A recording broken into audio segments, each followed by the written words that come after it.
to 855-400-SAVAGE, where I will try to answer some personal questions for you as your advice counselor. It is free advice, and as you well know, free advice is worth exactly that. But nevertheless, many of you come to look up to me as an uncle, brother, cousin, father figure, friend, authority figure of some kind. And I'll try my best, that's all. When you go to a shrink, do you actually know who they are behind the scenes, what they do? You trust them because they have a clean white shirt? I mean, you're in bliss because the therapist charges you $400 an hour. But do you know what psychosis the therapist may himself be going? With me, you know what you're going to get. You've listened to me for 18 years. You know what you're going to get by and large. You've heard all of the good, bad, and the ugly. So if you want some advice, I'll give it to you.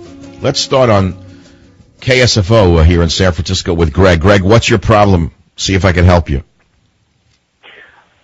Michael, I met a girl in France. She lives in France. We dated, and the relationship didn't work out. She has a mean right punch. So I walked away from it, and the week that I walked away from it, she contacted me and told me she was pregnant, and it's been pure hell ever since. Now, is she pregnant with your child or with Pierre's child?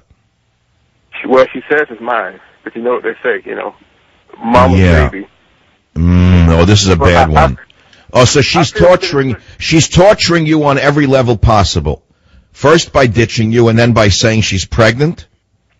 No, she's torturing me because she knows that if she's pregnant, I said, okay, and I stepped up to the responsibility and said, this is what we're going to do. And I've gone back, I go back and forth to France about every 2 to 3 weeks. I've gone to every doctor's appointment because she struggled with it for a while. And I got a chance to see this little, not even quite 3-month-old baby. I saw it move. So that really drew me into it. And she knows that. She knows that. She feels now that she has me on the hook, that I'm attached. So she tries to play with my emotions with it. Well, not try, she does. But Greg, wait, I don't know what I'm hearing here. She doesn't want to be with you, or mutually you decided to be apart? Well, when the right hook came, I decided to be apart. But at the time, I didn't know she was pregnant. Oh, wait, what was the, wait, hold, but Greg, the right hook was she was leaving you? No, the right hook was just an argument, and then when the right hook came, I said, well, it's time for me to leave, and I left. So you had a very bad falling out, and you said, enough is enough, I can't take this insanity, and you left. Correct? The train, right, caught the train with the Paris, caught the plane came home.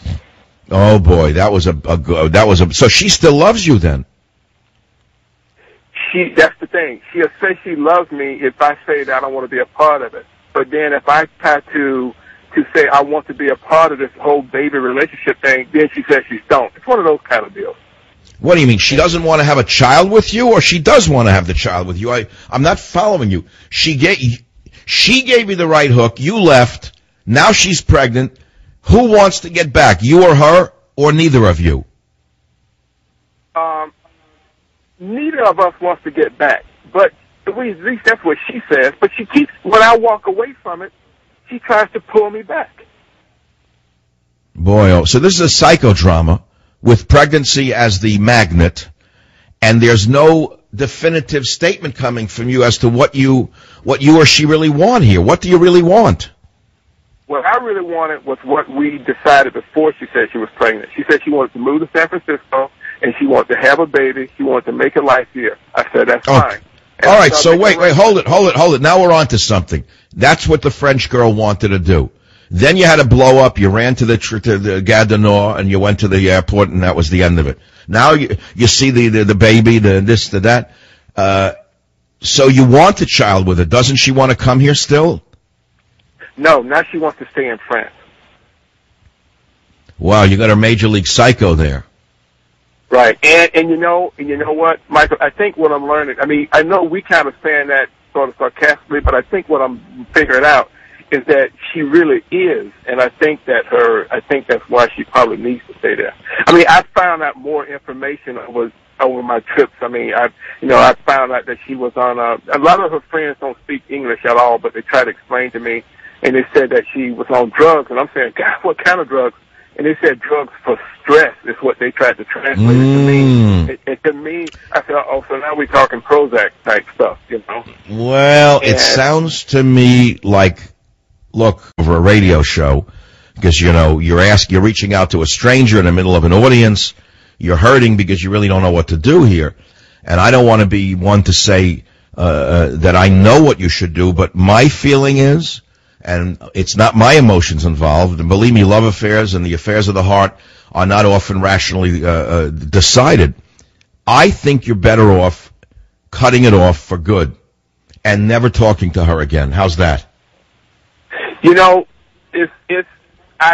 What you just said is sort of like 70% of what I've already decided to do, except I'm like cutting it off and not speaking to her unless she comes back to me with something rational. But what is rational? If you stop, here's what's going to happen. The primary rule of men and women is that it comes from the animal world, and you probably know it very well. You're a mature man. We pursue that which retreats. You've heard that from your dating years. Am I correct? Well, I've heard it before, yes. Yes, we pursue that which retreats. It's a basic rule of the dating game. You retreated. You left. She's not pursuing you. She's baiting you. So how do you get her to pursue you if that's what you really want? What do you want again? It comes back to what you, Greg, want. You want that woman to get on a plane and come here and have the baby with you and then try to make a life together? I don't know. Or do you want, what do you want? You want her to have the baby and you raise it by yourself here? What do you want, Greg? Well, the first option would have been was the plan, and that's the one that would work. But after what I found out and what I've discovered, and the support that she has in France, I've kind of come to the conclusion, and I've come to an agreement with myself. And that agreement is this, is that if she wants to have the baby, and she wants me involved with it as a father, she is going to have to do that here in the U.S. I do not want to put myself under the disadvantage of being in France, where it is like, 100 there and 0 for me. I have nothing there. But do you have Greg, let me interject here. Do you have a family here? I have a son. You have a son already, but do you have an extended family that could help you raise that child? No. No. So your son is with a woman, I assume, or with you? I got custody of him when he was 6 years old. He's 20 years old now, and he's at USC. Oh, so you're an older man. Obviously, this is a hot love affair that went bad. I mean, this girl sounds like this girl. Look, let's face it. Crazy girls are usually the best lovers. I mean, that's a given. Am I right or wrong? In this case, you're wrong. Oh, she wasn't even a good lover? It's funny you said that. That's the same thing. I had a conversation with a friend of mine. I said, I'm going through all of this, and she wasn't even a good lover. So what's the attraction then? Let's see. She's crazy, she's volatile, and not even a good lover. So what is it that you want from her? Well, you got to remember that if you go back to almost 3 months, I didn't want anything from her. I had walked away, but it's funny. Hey, Greg, it's starting to sound to me like you're a perfect match, the two of you. You're both like a little I'm sorry. I'm talking to you like a guy in a bar, and I hope you don't pick up a glass and hit me in the head with it verbally. But it sounds to me like you're a perfect match, the two of you. No, I walked away from it. Here's the thing. There's one thing that we haven't focused on. The fact that there's this new life involved is the attraction for me now. That's what I can't just walk away from. I mean, I hear you. About her, you said just walk away from her. That's fine, but I can't walk away from that life that I helped create and pulled it out my mind. I can't do that. Okay, there's only one thing you can do at this point, and we have to wrap it up because, as you well know, we could talk about it, the rest of the night and not come to any conclusion because you're very ambivalent about what to do. And here I am, a stranger, trying to stick my 2 cents into something very complicated with a new life involved in it. Let me ask you this. Does she want that baby one way or the other? That's the most important question yet. Does she want that baby, or is she threatening to abort that baby? She made that threat once, but, however, she wants a baby. Let's say it that way. Well, a baby. Here's the baby. I think you have to. Okay, so Greg, if you're really telling me the truth and you're not just calling me to have fun, and I don't really know if this is a real story. I have a sense it's a real story. and I don't want to play with anyone's life. You have to email her or call her. You have to say that you want to be the father to that child, but it has to be here in San Francisco for the reasons that follow. You have family here. Your business is largely here. The child will have a better life here than in France. You can go back and forth to visit, and invite her to come out here. Has she ever been to San Francisco with you?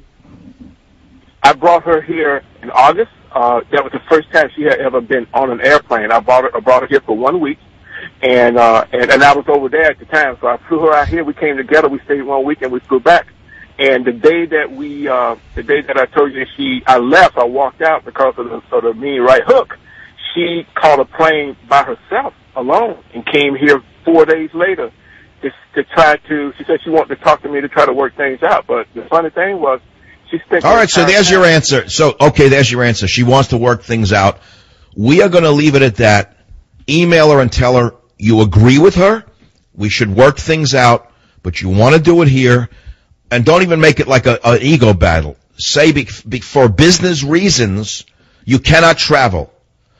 You're sending her tickets. Please come to San Francisco. We'll work it out here. Get her here on your home base. Work it out. Raise the child. And God hope that it works out. Thanks for the call. I'll be right back. Savage.